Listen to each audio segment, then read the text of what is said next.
Start. Before the Joint Select Committee, as also in the Lok Sabha, very strong arguments were advanced, and it was said that something more should be done than what had been proposed at present in the case of linguistic minorities. This they wanted done by the insertion of a particular provision in the Constitution. It would be clear to honorable members when the Constitution Ninth Amendment Bill is taken into consideration.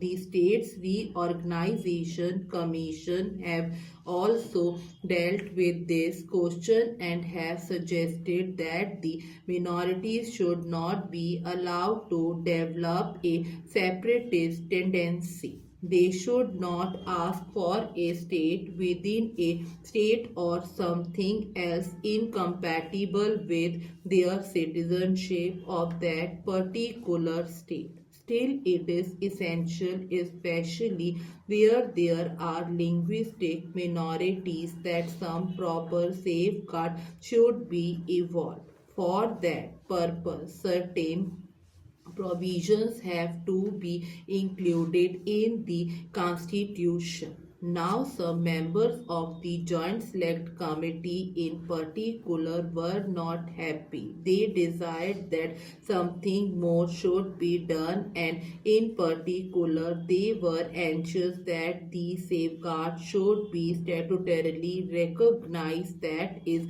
either they should be placed in the States Reorganization Bill itself or in the Constitution. That question was considered by the Home Ministry, and we have already sent out to the various state governments a circular, a copy of which was placed before the Joint Select Committee. This circular has been published along with the report of the Joint Select Committee. In that, honorable members will find that certain safeguards have been suggested regarding middle or high schools, regarding concessions in respect of administrative matters, etc. It was suggested that the governor ought to have some powers of making inquiries into these